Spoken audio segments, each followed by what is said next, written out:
Et bonjour à tous, bienvenue sur la chaîne de l'Hexamone Crypto. Nous sommes le mercredi 20 mars 2024, 7h45 à l'heure à laquelle je fais cette vidéo.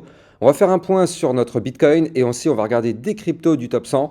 Mais on va aussi regarder quelque chose de très important qui va se passer aujourd'hui et je vais vous montrer que potentiellement la chute du Bitcoin n'est peut-être pas forcément terminée. Bon, on va regarder tout ça en détail. Allez, sans plus attendre, on démarre cette vidéo avec notre calendrier économique et on y est. Ça y est, c'est le jour J.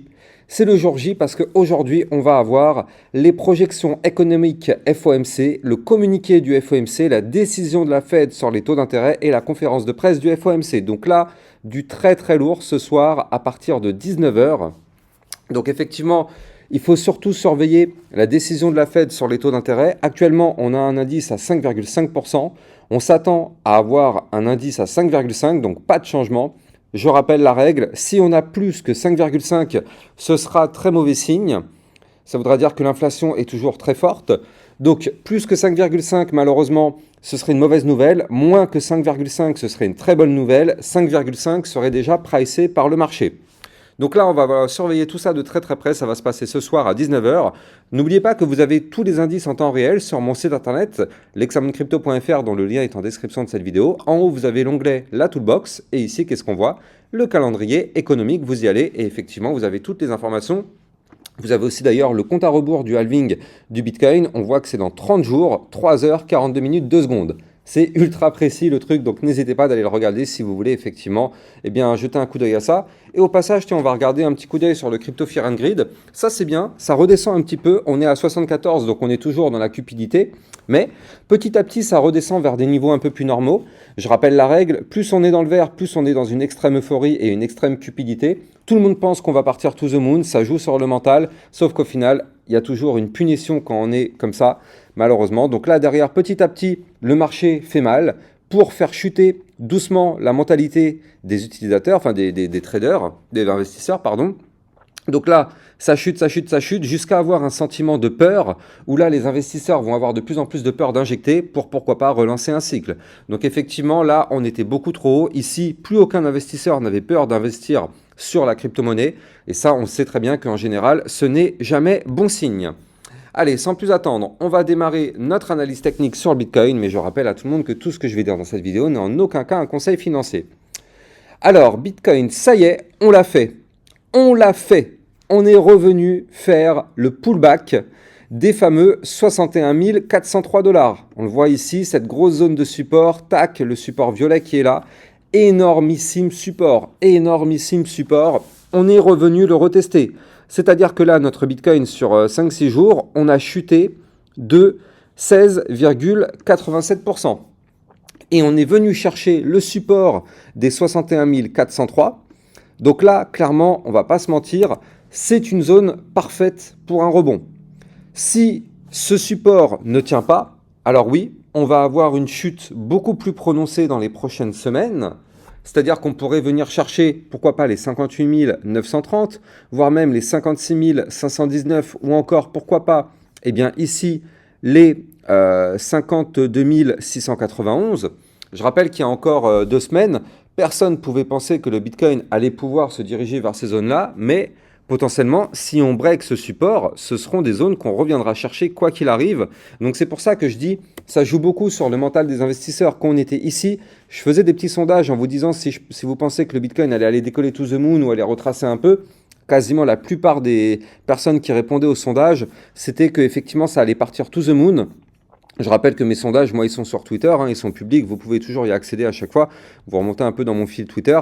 Bref, et donc, quand je voyais qu'effectivement, tout le monde était to the moon, en général, ça, c'est rarement bon signe parce qu'il y a toujours 2 types d'investisseurs. Il y a les débutants qui viennent de rentrer sur le marché et il y a les un peu plus aguerris. Les un peu plus aguerris, ils savent très bien qu'en général, c'est pas forcément bon signe. Les débutants, eux, quand on fait des pumps après pumps, et bien du coup, eux, ils n'ont pas peur d'investir de l'argent parce que justement, c'est sur le mental que ça joue. Plus ça monte, plus il y a un sentiment d'euphorie, plus ils injectent, sauf que derrière, il y a la punition. Et là, du coup, petit à petit, nous revenons retester les 61 403 $, zone de support majeure. Je rappelle la règle, nous sommes actuellement en vue jour, comme vous le voyez ici sur ce tracé, donc on ne veut surtout pas voir une clôture jour sous ce niveau clé, qui serait malheureusement une très mauvaise nouvelle.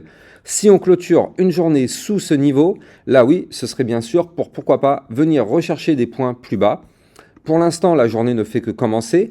Je rappelle aussi qu'on va avoir les indices extrêmement importants à partir de 19 h ce soir.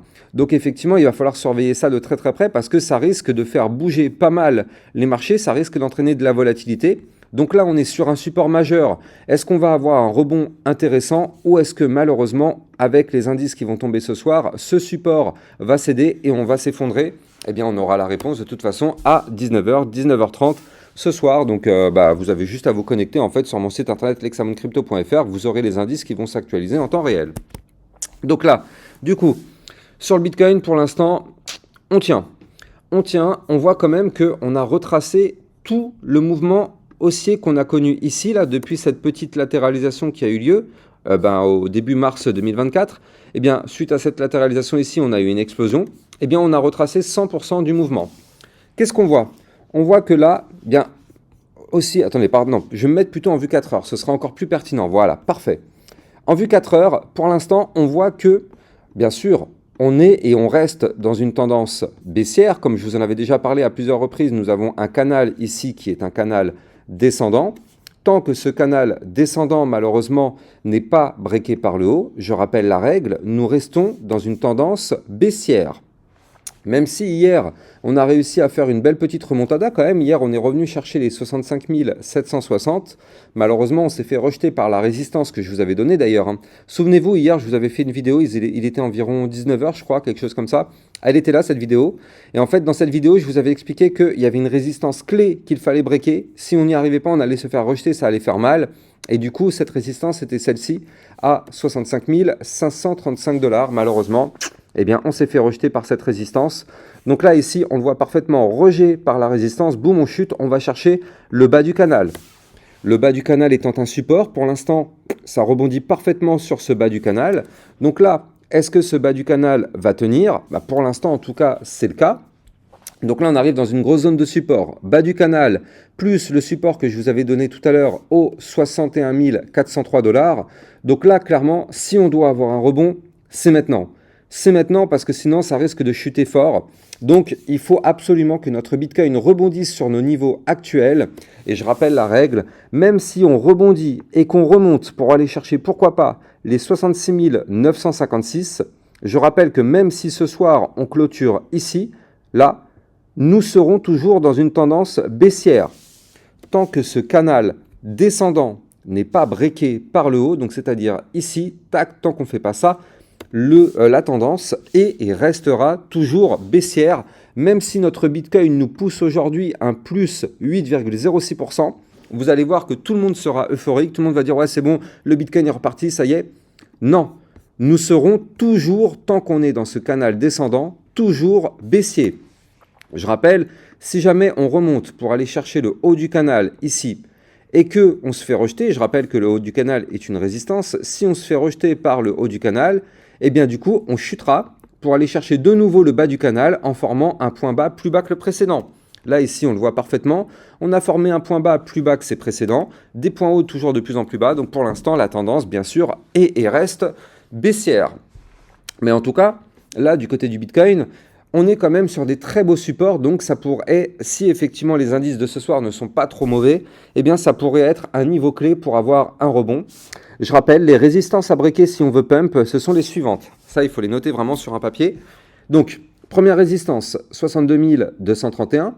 Tant qu'on ne break pas cette résistance, déjà c'est inutile d'avoir une remontada. Il n'y en aura pas, on est bloqué.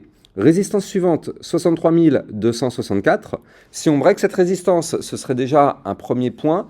Maintenant, ce qu'on veut voir, c'est une cassure du dernier plus haut, donc ici, à 64 372 $. Si on arrive à récupérer ce point, ça commencera déjà à être une première bonne nouvelle. Ça voudra dire qu'on pourrait prendre la direction du haut du canal. Donc je rappelle, notre haut du canal est ici, en plus de ça, avec la résistance des 66 956. Donc là, on le voit parfaitement, une grosse résistance ici. Donc du coup, on reviendra chercher ce haut du canal sur cette résistance. Et si on arrive à péter cette résistance, effectivement, là, on pourrait pourquoi pas reprendre de la force, aller chercher la résistance majeure des 69 005 et pourquoi pas reprendre une phase de décollage. Mais en tout cas, pour l'instant, eh bien, on est toujours dans une chute, même si elle est contenue. Il y a quand même une information intéressante à garder en tête. C'est que là, on a des volumes qui sont décroissants. On le voit ici, les volumes sont décroissants sur la baisse. Donc ça, c'est plutôt pas mal. C'est plutôt bon signe. Ça veut dire que peut-être que la baisse est en train de s'essouffler. Donc là, on le voit parfaitement ici. Nos bougies qui sont là sont décroissantes sur les volumes de vente. Donc, est-ce que la chute est terminée? Bah, écoutez, il y a plusieurs indicateurs actuellement qui pourraient montrer que c'est le cas, en tout cas en vue court terme. D'ailleurs, même au niveau du momentum MACD, on le voit aussi ici. Là, on est sur un momentum qui petit à petit est en train de stagner pour pourquoi pas faire un peu comme ceci, c'est-à-dire diminuer petit à petit le momentum comme ceci pour repasser peut-être dans les prochains jours sur un momentum bullish pour reprendre de la force. Mais en tout cas, pour l'instant, on va surveiller de très très près. Tout se joue vraiment ici. Donc je vais déplacer un petit peu mon cercle là qui est là. Je vais le déplacer, je vais le mettre là. Voilà, vraiment, tout se joue ici, là où vous voyez mon cercle. C'est vraiment ça notre point clé à surveiller de très très près aujourd'hui. Vous avez vraiment les niveaux clés au millimètre près sur ma chaîne YouTube. Vous le savez, j'aime bien être chirurgical et à chaque fois, de toute façon, c'est au millimètre près que ça se joue. Donc au moins, vous êtes au bon endroit, au bon moment. N'oubliez pas de liker, commenter, partager au maximum pour donner un maximum de force à mon travail. Allez, on continue. On va parler d'une crypto, donc le FET, qui est en train de nous former un pattern très intéressant. Donc je rappelle le Fetch, donc crypto de l'intelligence artificielle. Il y en a plusieurs dans ce cas-là, mais donc je vous parle de celle-là actuellement parce que potentiellement elle pourrait se relancer. Et en général, quand le Fetch fait quelque chose de plutôt intéressant, ça se répercute sur les crypto-monnaies de l'intelligence artificielle. Donc c'est un peu lui le fil directeur à suivre pour toutes les crypto IA. Et donc là, qu'est-ce qu'on voit du côté du Fetch? Eh bien, on voit qu'on est en train de former actuellement un pattern en double bottom. Vous le voyez ici, on a un premier bottom qui est là, un deuxième bottom qui est ici. C'est une figure chartiste de retournement haussière, mais pour se valider, déjà, on n'a pas le choix. Il faut que le Bitcoin ne chute pas, premier critère. Deuxième critère, il faudra breaker la ligne de coup du pattern qui se trouve à 2,5278. Et 3, eh bien, il y aura très sûrement un pullback si on a une cassure, c'est-à-dire que si on break, on aura un premier pump, puis on revient tester le niveau clé. Si ça tient, on aura le vrai pump. Donc voilà les trois critères à suivre pour avoir un pump sur le FET. Si on a un pump, effectivement, ce sera intéressant parce que ce sera un pump à 7,94% pour aller chercher une target théorique qui se trouverait à 2,7186, voire même pourquoi pas la ligne de tendance baissière qui se trouve ici à 2,8403. Donc faites crypto pépite du jour à surveiller de très très près, mais encore une fois, je le rappelle, à la seconde où le Bitcoin se mettra à chuter, toutes les crypto-monnaies du marché vont suivre le Bitcoin. Donc attention à ça, on ne peut pas trader une crypto-monnaie sans avoir un œil sur le Bitcoin, ce n'est pas possible, c'est voué à l'échec. Je sais que beaucoup de débutants malheureusement ne le font pas, mais malheureusement c'est voué à l'échec. Je rappelle d'ailleurs pour tous les débutants que je vous ai fait une vidéo il y a quelques jours extrêmement importante qu'il faut que tous les débutants aient en tête. C'est la stratégie pour optimiser vos profits. Donc ça, vous allez la trouver sur mon Twitter officiel, mais vous l'avez aussi d'ailleurs. Tiens, je vais l'épingler. Hop, on va le mettre ici en tweet épinglé. Je ne sais plus comment on fait d'ailleurs. Je crois que c'est ça. Hop, ajouter au signet. Et pour l'épingler, c'est ici, voilà, épingler sur votre profil, parfait. Comme ça, dès qu'on arrive sur mon Twitter officiel, on la voit, cette vidéo, donc vous ne pouvez plus la rater. Elle est là, cette vidéo vous apprend tout ce qu'il faut savoir, tous les pièges à éviter, comment s'en sortir victorieux. Il n'y a que 2000 personnes qui ont vu cette vidéo, c'est vraiment pas ouf, alors que pourtant cette vidéo c'est juste une mine d'or pour ne pas se faire avoir et pour avoir des profits alors que beaucoup de personnes n'auront pas de profit.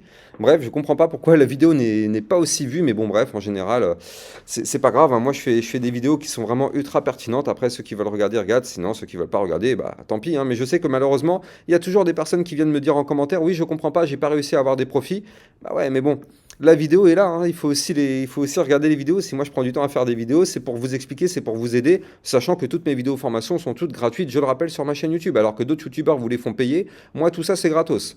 Bref, Océan Protocol, aussi c'est pareil, qui va suivre donc le Fetch. Donc comme je vous le disais, les crypto IA vont peut-être avoir toutes un peu la même configuration. Donc là, l'Océan Protocol est effectivement en crypto pépite. Donc elle, qui nous forme aussi un pattern en double bottom, mais celle-ci, je vais vous la donner dans mon channel des alertes. Je rappelle que j'ai un channel des alertes en description de cette vidéo. Dans ce channel, je vous trouve tout au long de la journée des cryptos à fort caractère explosif. Donc en général, là-dedans, eh bien, vous avez tous les jours plusieurs crypto-monnaies très intéressantes à surveiller, avec tous les niveaux à suivre, bien sûr. Donc n'hésitez pas, si vous êtes intéressé par ce channel, à aller regarder en description de cette vidéo. Comme ça, vous allez trouver le lien pour accéder justement à ce fameux channel. Bref, quant à moi, je vais continuer. On va faire un point sur le Solana qui a pas mal chuté quand même, hein. Le Solana qui retrace et qui retrace fort. Donc on a chuté, on se retrouve à 168 $, alors qu'il y a quelques jours, on était à 210 $. Donc là, on n'est pas en train de chuter sur un niveau clé anodin, hein. On est revenu retester ici la moyenne mobile sans période, c'est-à-dire les 162,331. Pour l'instant, ce niveau clé a l'air de tenir parfaitement, et tant mieux, et tant mieux. Si maintenant ce niveau clé vient à lâcher, ce serait pour chuter et aller chercher les 160,128, voire même les 153,036.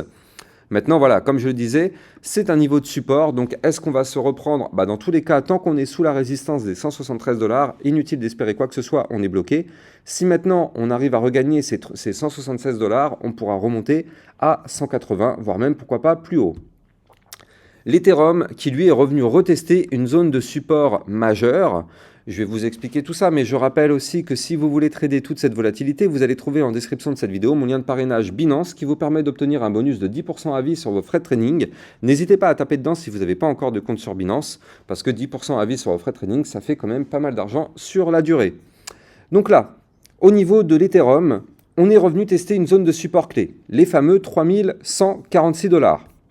Si je prends un petit peu de recul, donc là, on est ici, on a quand même retracé lourdement du côté de l'Ethereum. Si je prends le top local par rapport ici à la dernière mèche, on a fait un moins 25% sur l'Ethereum, donc ça pique quand même. Mais là, on voit que là, l'Ethereum, donc déjà, on a ici notre support des 3146 $. Pour l'instant, ça a l'air de tenir. Encore une fois, attention, à la seconde où le Bitcoin chute, tout chutera avec lui. Mais donc là, l'Ethereum qui est sur une zone de support. Maintenant, si on veut reprendre de la force, il faut breaker les 3205 $. Si on break les 3205 par le haut, effectivement, ce serait pour reprendre petit à petit de la force. Là, on le voit, on a tenté de le faire déjà aujourd'hui avec cette mèche pour aller chercher la résistance suivante des 3270. Pour l'instant, on n'y arrive pas. Si on break les 3270, effectivement, on pourrait se relancer pour aller chercher les 3340, puis 3407. Mais pour l'instant, attention, les yeux sont rivés sur le Bitcoin. Je rappelle la règle, à la seconde où le Bitcoin se mettra à chuter, tout le marché crypto chutera avec lui. Donc attention à ce que nous fait tout de même notre Bitcoin.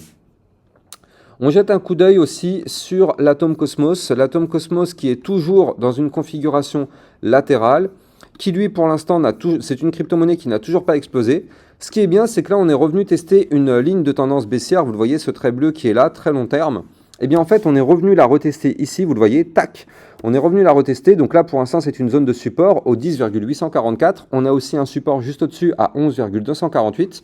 Ce qui serait bien, c'est de clôturer la semaine au-dessus des 11,248.